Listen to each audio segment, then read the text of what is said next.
invite respected director sir to come on the stage and share some words with us and motivate us.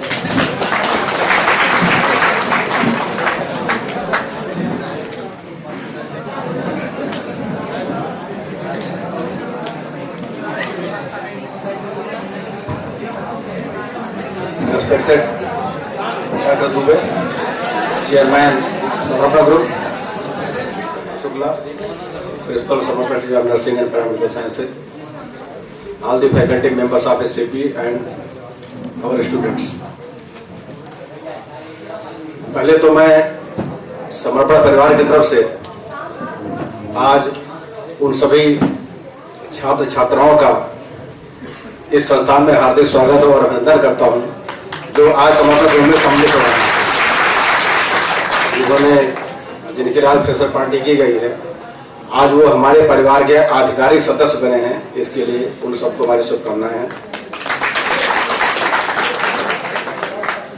जहाँ तक D pharma की बात है, आप सभी जानते हैं कि फार्मेसी में जो टर्शियरी लेवल का है, ये इंट्री लेवल जो है डी फार्मा ही है।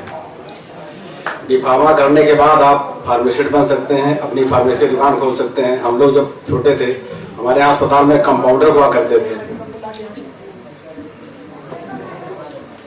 और जब हेल्थ केयर सेक्टर की बात करते हैं, खासकर जब महामारी फैलती है, उसके बाद से अब हेल्थ केयर सेक्टर में जितना विस्तार सरकार कर रही है, उन सबके वजह से अब आपके करियर के लिए बहुत अपार संभावनाएं हैं।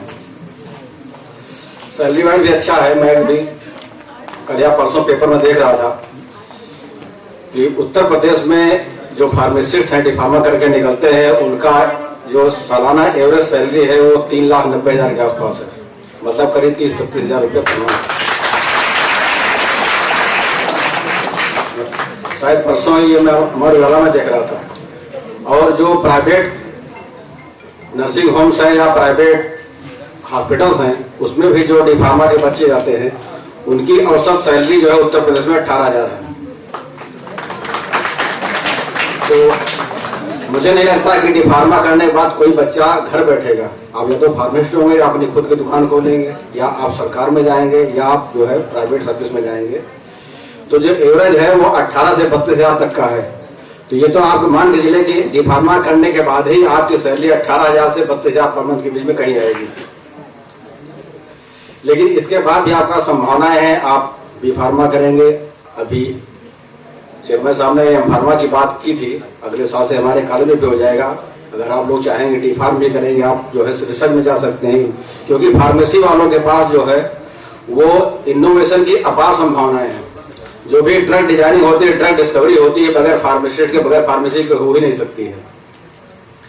इसलिए मैं अपने छात्र छात्राओं के साथ साथ आज जो हमारे फैकल्टी यहाँ पर हैं, मैं बात नहीं करना चाहता हूँ कि लोगों के जो है एनुअल परफॉर्मेंस रिपोर्ट मेरे पास आई है, मैं अलग से प्रेजेंट करूंगा उन सबके सामने कि आप लोगों के पास इतनी संभावनाएं हैं कि आप बहुत कुछ कर सकते हैं, बहुत आगे जा सकते हैं। तो मैं अपने जो है हमारे जो भी अध्यापक हैं उनसे अनुरोध करूंगा कि आपके पास जो डी फार्मा और बी फार्मा के बच्चे हैं, आप लेबोरेटरी में काम कीजिए, आप रिसर्च में इंटरेस्ट कीजिए, और ये बच्चे समझिए कि एक तरीके से आपके रिसर्च स्टूडेंट हैं।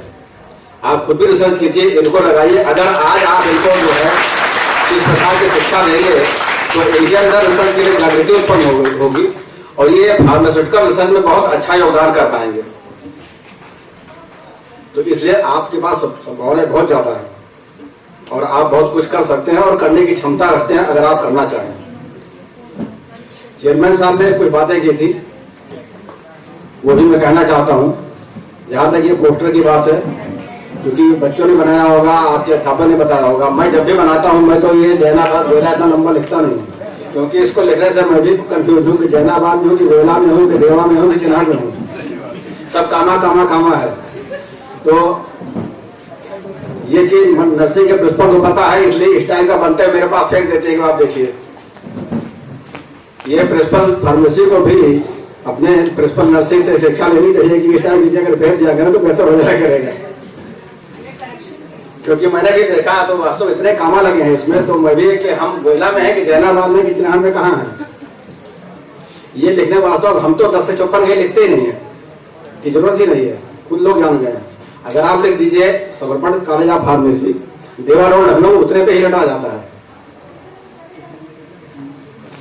दूसरी बात जो है, आप हमारे संस्थान में नए आ रहे हैं, आपने फॉर्म भरा होगा, उसमें आपको टर्म्स कंडीशन लिखे हैं। एक संस्थान में एक अपना अनुशासन होता है और अनुशासन जीवन को महान बनाता है। अगर जीवन में कुछ करना चाहते हैं तो आपको अनुशासन प्रिय बनना पड़ेगा, अनुशासन मानना पड़ेगा, जो रूल्स रेगुलेशन उनको जानना पड़ेगा।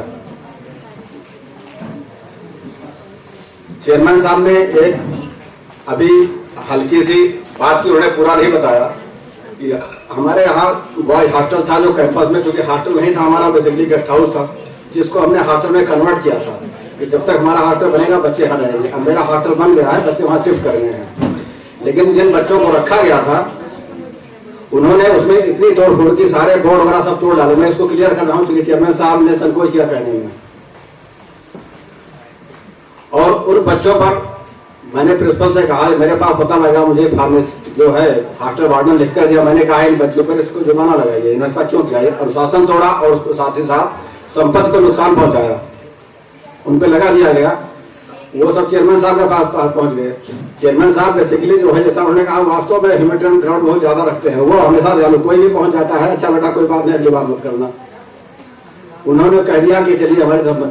मैंने उसे जाकर कहा कि ऐसे यह संभव नहीं है। अगर इस तरीके से कोई हरकत करता है और अपनी गलती भी स्वीकार करता है, अपनी गलती माने, आइंदा न करे, तो अपनी गलती स्वीकार करता है। चूंकि चेयरमैन साहब ने उस पर लिख दिया, मैंने पढ़ा, और जब मैंने उसको पढ़ा तो मैंने उसमें देखा कि उन्होंने लिखा है कि ये कुछ किसी और ने तोड़ दिया था, कुछ और छात्र। तो मैंने कहा कि जब कमरे में ये रहते थे तो दूसरे छात्र कहाँ से तोड़ के आ गए? और अगर आपके कमरे में जाकर कोई तोड़ फोड़ करता है तो आपकी जिम्मेदारी बनती है, आप उसको रोकें और या उसके खिलाफ कंप्लेंट करें। तो आपने गलती नहीं मानी, आप पर फाइन लगाया गया और आपने दूसरों पर गलती डालकर और कहा कि हमें माफ कर दिया जाए, ये तरीका गलत है। अगर आपसे कोई गलती होती है, हम सब आपके बड़े हैं, आपके परिवार के सदस्य हैं, घर के मुखिया हैं, जैसे आप घर में अपने माँ बाप के सामने कह देते हैं गलती हो गई है, आप यहाँ भी प्रिंसिपल से, डायरेक्टर से, चेयरमैन से कह सकते हैं कि सर हमसे गलती हो गई है, आगे से हम ऐसा नहीं करेंगे, आप हमें कृपया इस बार क्षमा करें। ऐसा कोई नहीं कि हम सब बड़े, हम समझते हैं, हम भी घर परिवार वाले हैं। अगर आपके साथ गलती होती है और आप ईमानदारी से उसको मानते हैं तो वो क्षमा कर दी जाएगी। लेकिन अगर आप ये भी नहीं कहेंगे तो संभव नहीं है। तो आप इन सब चीजों को ध्यान में रखें, ये करें, अनुशासन को माने, अगर कहीं गलती होती है माने। दूसरी बात, एक सिस्टम में हायरार्की सिस्टम होता है। मैं फिर आप लोगों से कहना चाहता हूं, चाहे वो छात्र हमारे हों चाहे फैकल्टी हों, एक डिकोरम ये होता है कि आपका एक अपना इमीडिएट कंट्रोलिंग अथॉरिटी होता है। आप छात्र छात्राएं हैं तो आपके जो क्लास कोऑर्डिनेटर होंगे, आपका कोई क्लास टीचर होगा, आप अपनी बात अपने क्लास कोऑर्डिनेटर के माध्यम से कहें, उनके माध्यम से आप प्रिंसिपल के पास जाएं। वहां से संभव नहीं होगा तो प्रिंसिपल आगे जो है उसको जो है डायरेक्टर को भेजेंगे। डायरेक्टर को अगर लगेगा तो वो चेयरमैन से बात करेंगे। अगर उनके लेवल की बात नहीं कि चेयरमैन के स्तर पे होगा तो वहां से होगा। मैं फिर आप लोगों को बताना चाहता हूँ, अनुशासन में ये भी आता है कि हमारा कोई भी बच्चा, कोई छात्र सीधे जो है वो चेयरमैन के पास नहीं चला जाए। हर बात के लिए अगर आप सीधा चेयरमैन के पास जाते हैं तो आप अपने क्लास कोऑर्डिनेटर, अपने प्रिंसिपल को, अपने डायरेक्टर को बाईपास करते हैं। ये चीजें अच्छी तरीके से नहीं ली जाएंगी। कई बार देखा गया है, ऐसा हो जाता है क्योंकि चेयरमैन साहब बच्चे आ जाते हैं तो वो घर का अपना लड़का समझकर उसको माफ कर देते हैं और हम लोग कहते हैं उसको एक्सेप्ट करते हैं, लेकिन वो कहता है कि यार चलो हमारे ही बच्चे हैं, अब आ गए तो क्या कर दिया जाए। तो मैं चेयरमैन साहब बैठे उनके सामने मैं स्पष्ट करना चाहता हूँ।